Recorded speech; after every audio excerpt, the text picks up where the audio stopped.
Tudo bem com vocês? Espero que sim. Fiz esse vídeo com o propósito de fazermos as correções das atividades, ok?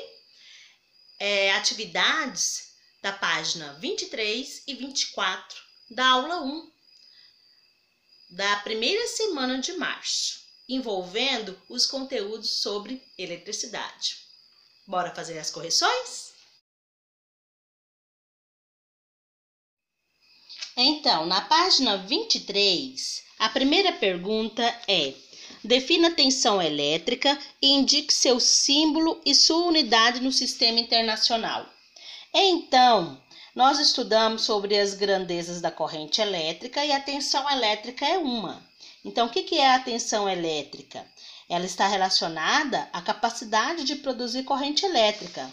Seu símbolo é a letra U e sua unidade no sistema internacional é o volts, letrinha V. A número 2 está perguntando: o que são geradores elétricos? Os geradores elétricos são dispositivos que produzem tensão elétrica entre dois terminais. Cite pelo menos 3 exemplos de geradores elétricos. Nós temos a pilha, a bateria e as usinas de energia elétrica, como hidrelétrica, eólica e termonucleares. Então, elas entram como exemplos de geradores elétricos também, assim como as pilhas e as baterias. A questão número 3 já está relacionada ao uso de pilhas. Está perguntando por que as pilhas são consideradas geradores elétricos. As pilhas são capazes de acumular carga elétrica através de reações químicas. Nós vimos isso na explicação também. E que tipo de tensão as pilhas produzem? Elas são capazes de produzir uma tensão elétrica entre os seus polos positivos e negativos. Tem 2 lados, né? Por isso, podem ser consideradas geradores elétricos. As pilhas produzem tensão contínua. Lembra que quando a gente estava estudando sobre a corrente elétrica contínua e alternada, eu mencionei com vocês que pilhas, geradores, baterias, todos esses 3 fazem parte do sistema de uma corrente contínua. Por quê? Se tiver a falta de alguns desses, se não tiver pilha, tirou a pilha do sistema, tirou a bateria ou tirou o gerador, não tem corrente elétrica fluindo ali. A pilha do relógio acabou, não tem como funcionar mais. A corrente elétrica ali para. Então, a número 4 está perguntando: as usinas são geradoras elétricas de alta tensão? Uma afirmação. Que tipo de corrente elétrica é fornecida por uma usina? Nós estudamos sobre as fontes alternativas de energia e a usina hidrelétrica é uma delas, né? Então, ela fornece a corrente elétrica alternada. E no Brasil, ela se alterna 60 vezes por segundo. Nós vimos, então, corrente contínua e corrente alternada. A corrente alternada é a que nós utilizamos com as redes de transmissões aí de fiações elétricas até as nossas residências.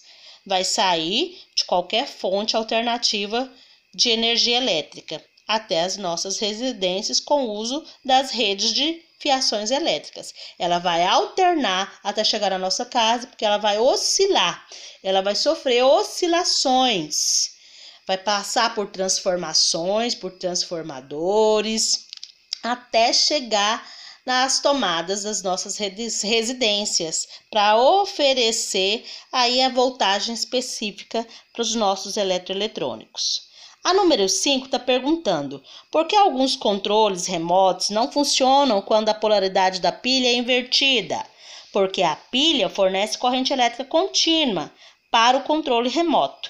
Invertendo a polaridade, o sentido da corrente é invertido e o controle remoto deixa de funcionar, porque seus dispositivos internos não recebem a corrente elétrica da maneira para a qual foram projetados para receber.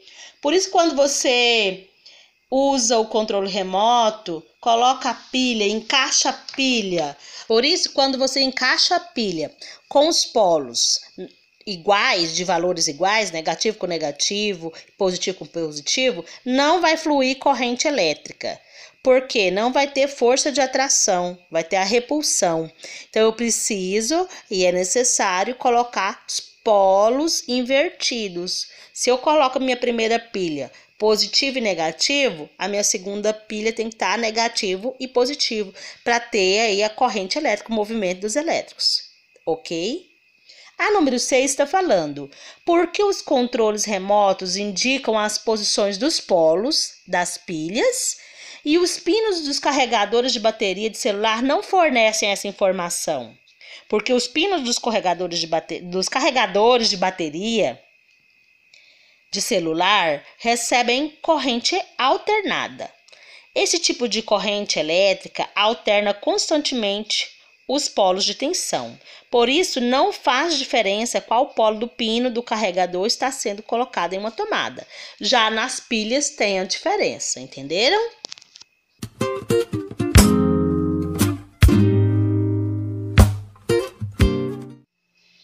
Na página 24, a questão 7 está falando da eletrização por atrito da nuvem. Nós estudamos os 3 processos de eletrização, por contato, por atrito e por indução.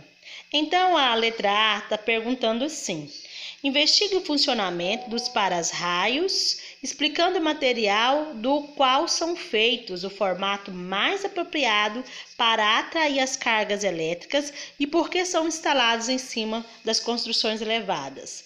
Vocês já repararam que um prédio, quanto mais alto, né, ou qualquer meio, qualquer construção, exige para-raios para proteção.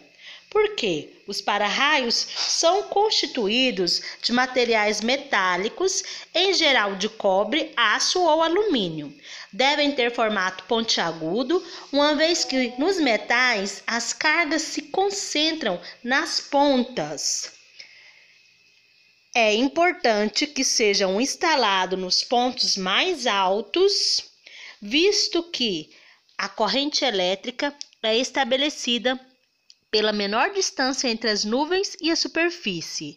Além disso, a tensão elétrica é inversamente proporcional à distância dos terminais. Ok? Na letra B, já está perguntando: descubra quais são os melhores locais para se proteger dos raios em dia de tempestade, quando se está em ambientes externos. Então, se você estiver no campo, no céu aberto, principalmente na área rural, né? No mato, não estiver próximo a nenhuma construção para se proteger, em ambientes externos, deve-se evitar ficar sob as árvores, em cima de árvores, debaixo de árvores, jamais. Ou abrigos perto de formatos, né, que tem aí formados por metais, como ponto de ônibus, que é de aço, então não é conveniente ficar. Caso não tenha nenhum abrigo fechado em regiões descampadas, o ideal é permanecer abaixado ou deitado, até que a tempestade diminua, ok? Beleza, então? Espero que tenham todos acertado todas as questões aí das páginas 23 e 24. E espero que todos façam a devida correção. Beijos, até a próxima aula de correção.